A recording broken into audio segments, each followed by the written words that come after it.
はい、こんにちは。タップダンサー振付家の踊る夏子です。だいぶね、冬らしくなってきましたね。朝とか夕方はひんやりしてきましたよね。でも日中お天気が良くてありがたいですね。おいで、にゃんにゃん。そんなところでいたずらしないで前においで。ほら、よこいしょよこいしょ。よこいしょ。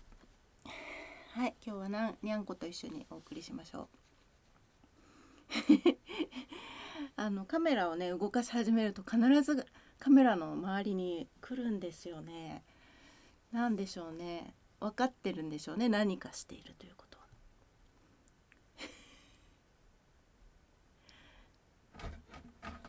いたずらしないでください。はい。今日はですね、ちょっと私が主催しております NPO 法人足音でつながろうプロジェクトの話をしたいと思います。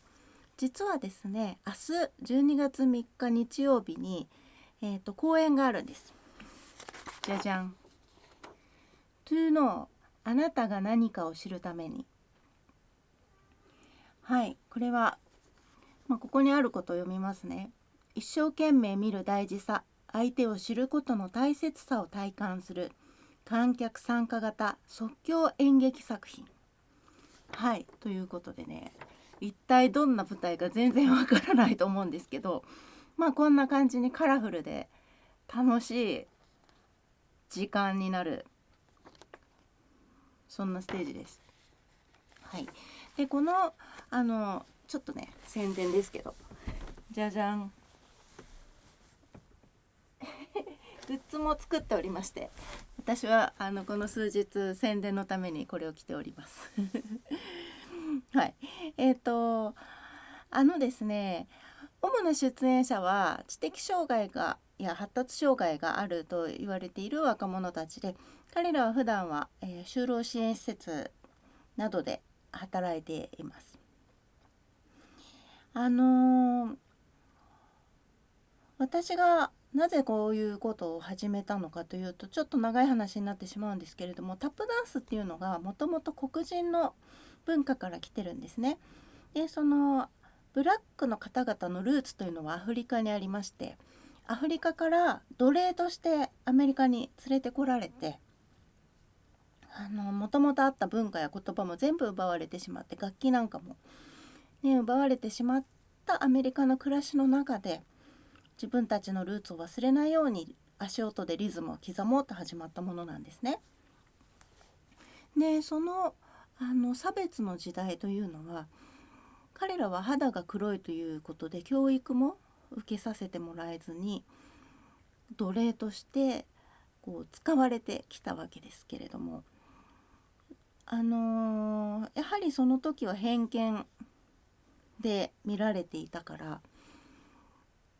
違う国で全く文化のルーツもなくなったところに来て、言語も違うところに来て、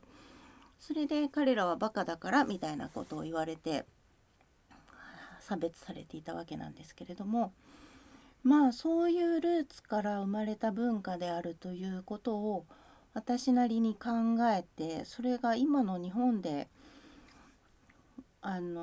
どういうことが同じようなことがあるのではないかみたいなことを考えていった時に、あれと思ったんですね。その障害がある人たちとあまり出会いがないな。でそこちょっと飛躍してますけれども、それは、ドイツの国際平和村というところに行った時に、身体障害のある子どもたちがみんな片足だったり顔が欠損してたりする子たちと一緒にタップダンスを踊ったんですけれども、その時にね、すごいみんな明るくて、私のタップに合わせて自分の国の歌を歌ってくれたりしたんですけど、なんか本当に、なんかこうやってアートという言い方をするとうさんくさくなりますけれども、表現って国やルーツを関係なく伝わるものなんだと思ったんですよ。でそのことを考えて日本に戻って、さあ私に何ができるのだろうかと考えた時に、日本で身体障害もそうですけれども、なかなかあまり暮らしの中で出会うことがない、なぜ障害があると言われる人たちがあまり街の中にいないんだろうなって思ったことをきっかけとして、主に知的障害のある方々の施設でタップダンスのワークショップを始めたんですね。でその時にすごく感じたことは、言語的な表現が苦手というだけであって、ものすごくちゃんと伝わってる、受け取ってもらえてるということを感じたんです。表現の真意というか、私がしていることの本質というか、そういうことは本当に素直に受け取ってもらってることが分かったので、なるほど、障害と言われることは両者にある間のものなんだなっていうことをとても思ったんです。言葉が苦手だけれどもものすごく感じ取ってこちらの意を汲み取っている人に対して、言葉でしか意思疎通できなくて、そういうふうに深く感じ取れない人がいた場合に間に障害が生まれてしまう。だからこれは両者の間にあるものなんだなみたいなことを思ったんですけど、でどんどんこうやって話が長くなっちゃうので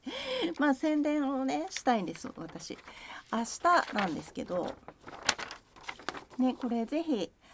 来てほしいなと思ってまして、今回それがどういう公演かと言いますと、演劇と言ってますけど即興演劇ですけれども、セリフはないんです。全部身体表現でコミュニケーションをこう取り合うものなんですね。ですので身体表現の優位性が勝つんです。でこれがとても彼らにぴったりな表現方法で、あとこちらの表現していることの理解度もとても高いので、とても面白いシーンが生まれていきます。はい。で今年この公演実はやるの今年度は初めてなんですが、昨年度2回この公演を行っています。で今回を1回目として、次に2月11日、そしてその次の年度4月の26日から8日ぐらいだったかなの週末にも公演を行うことがねもう決まっているんですけれども、私たちが今何をこう考えているかというと、その出演者今回は8人ぐらいいるのかな。その出演者のみんなが1人3人でもお客さんを呼んでこようねというのを今回の目標にしたんです。でそこで分かってきたこととしては、普段障害支援施設、就労支援施設だったりそういうミラー福祉施設に所属しているわけですけれども、そうするとまずチラシを渡す友達がいない、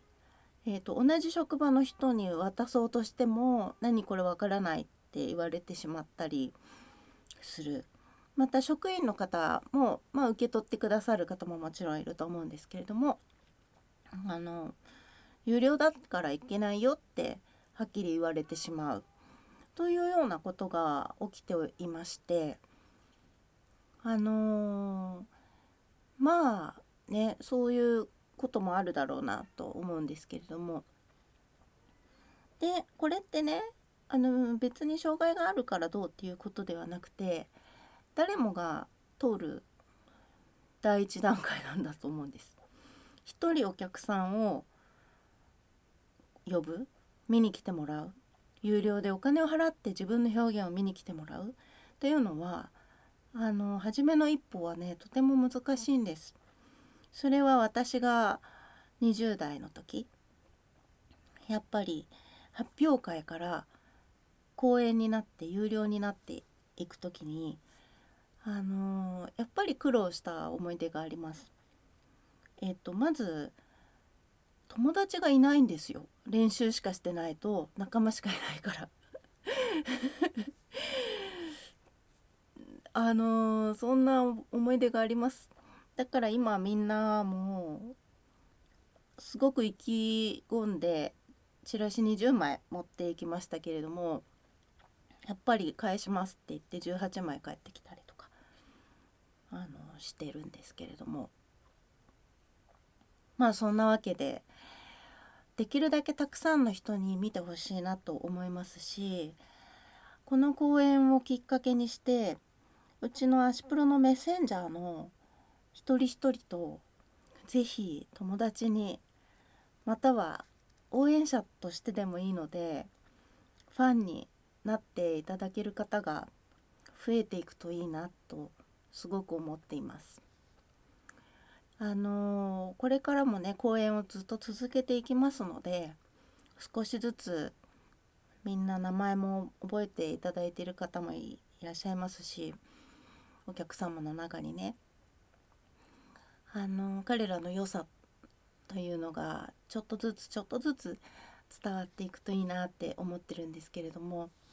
今日はそういうわけでお願いでした。皆さんぜひ明日間に合わなくてもこの次も2月と4月に講演を行いますのでね、というのをあなたが何かを知るために次の機会にはぜひ見にいらしてください。そして最後にね全員一緒に踊る仕掛けになっておりますので、初のタップダンスこの舞台でチャレンジしてみてください。はい、ということでした。それではまたお会いしましょう。まず明日ですね、お会いしましょう。それではまたね。ピロリロリン。